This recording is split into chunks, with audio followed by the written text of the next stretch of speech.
up, everybody? Thanks so much for joining me again this week. My name is Kelly and I am a pharmacist. Let me tell you what we were taught about in pharmacy school. We were taught about drugs, how they are used as first-line therapy, second-line therapy, and so on. We were also schooled in the long list of side effects.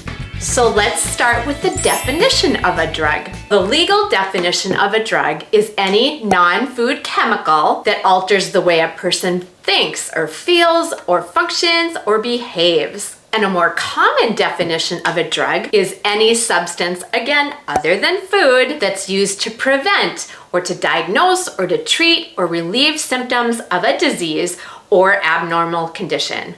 So doesn't it only stand to reason with those definitions that foods and the nutrients found within foods could also have this potential to do the same thing? And that is what I am proposing we do.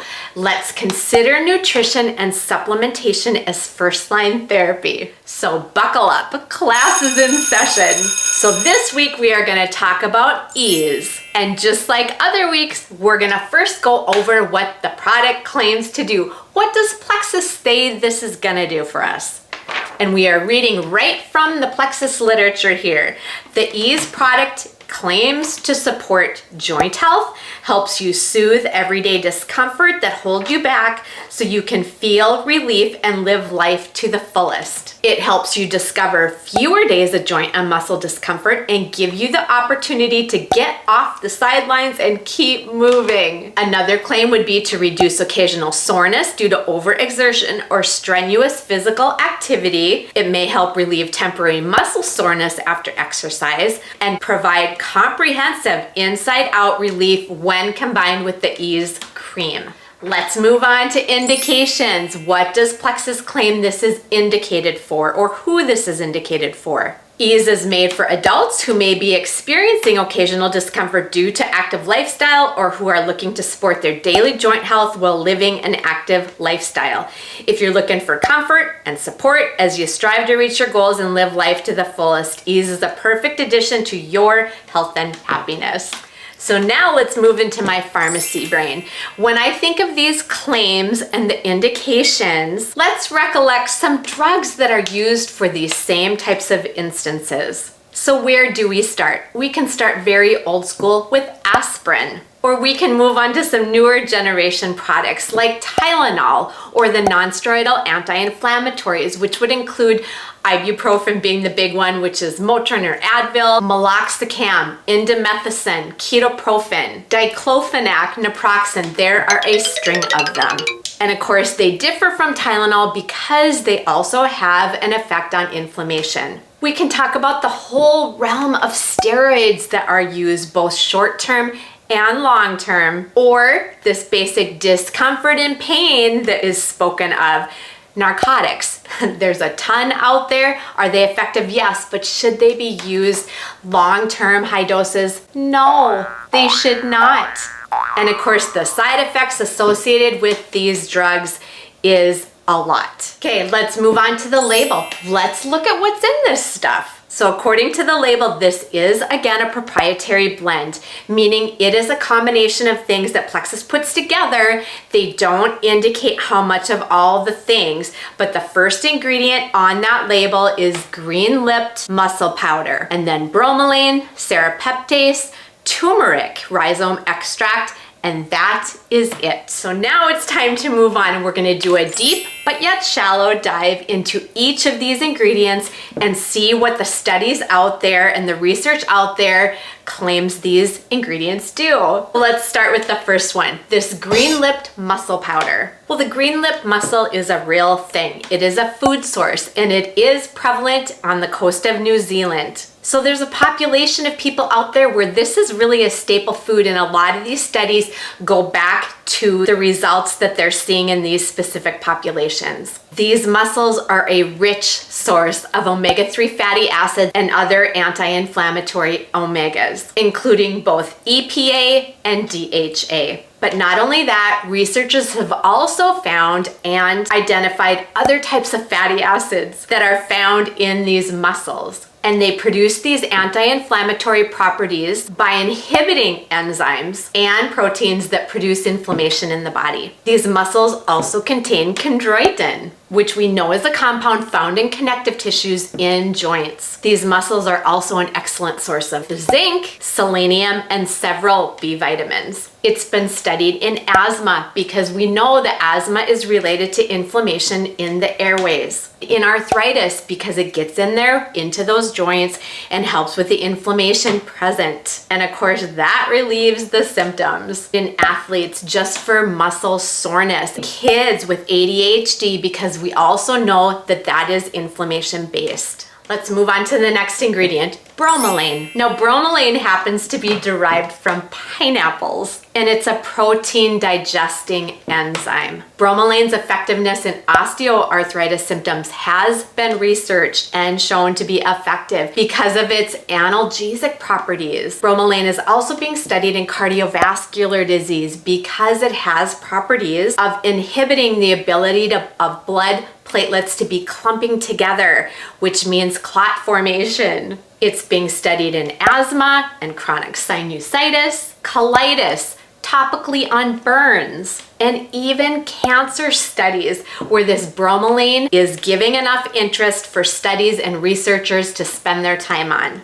Let's move on to serrapeptase. Now, serrapeptase is a proteolytic enzyme, and if you don't know a lot about those, this video right here is going to go over much more in depth of what these are capable of doing. But proteolytic enzymes in their essence break down proteins into amino acids, into these smaller chains. We know that it has anti-inflammatory benefits as well as a host of others. In fact, it's being studied really heavily in dentistry. So any type of dental procedures or extractions that are done, it's been showing just as effective, if not more, than steroids and anti-inflammatory drugs. Serrapeptase also inhibits the formation of biofilms, and biofilms act as a shield against antibiotics, actually allowing bacteria to grow rapidly and cause infections. So this research is kind of wrapping around this concept that pairing it with antibiotics helps their effectiveness.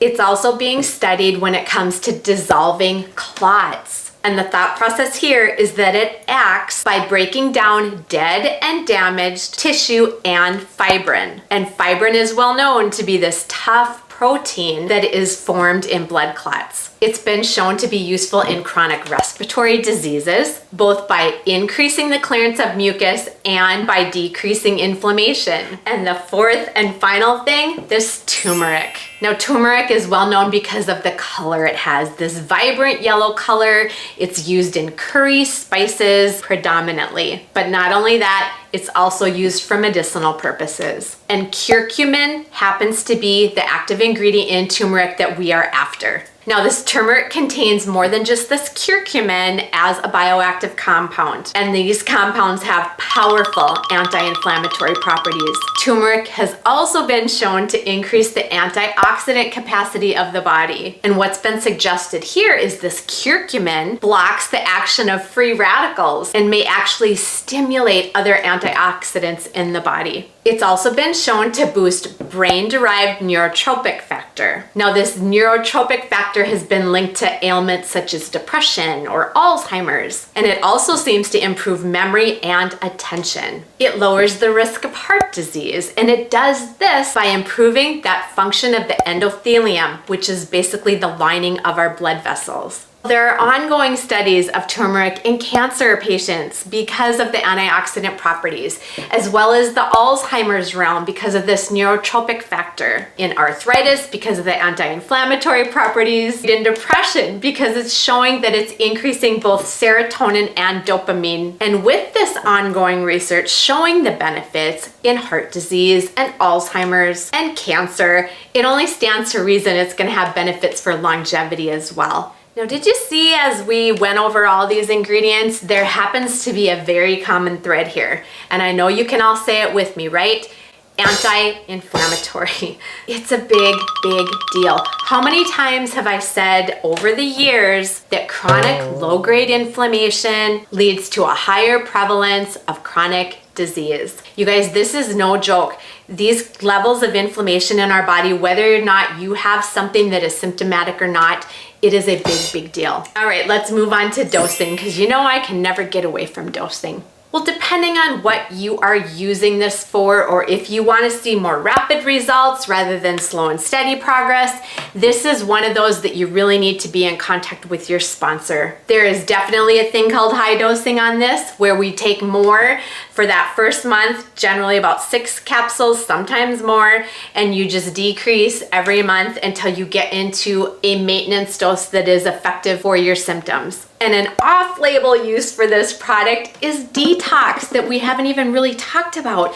But pairing this when you are getting started on a triplex, for instance, and more the gut active products, because it does have anti-inflammatory properties, that's a big driver in detox. And how about some precautions? Well, if you're allergic to shellfish, you may have a problem. If you're allergic to pineapple, you may have a problem. And another precaution out there, if you take any types of blood thinners, because more than one of the ingredients in this product has been shown to slow clotting time. So if you're already using a product that is slowing your clotting time or keeping your blood thinner, you need to be aware and something you need to consider. All right, you guys, that's all I have for you this week. Thanks again so much for joining me.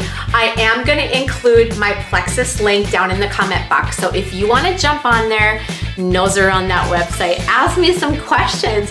Curiosity will get you on this train every time. I'm also gonna list some videos that are related to what we talked about today in that description box, as well as some playlists that we're obviously working on right now. That one's gonna be right here, and then some previous playlists I've done in the past. So that's all I have for you this week, you guys. Thanks for spending the time with me and digging a little bit deeper into these ingredients. And not only that, but considering supplementation as first-line therapy.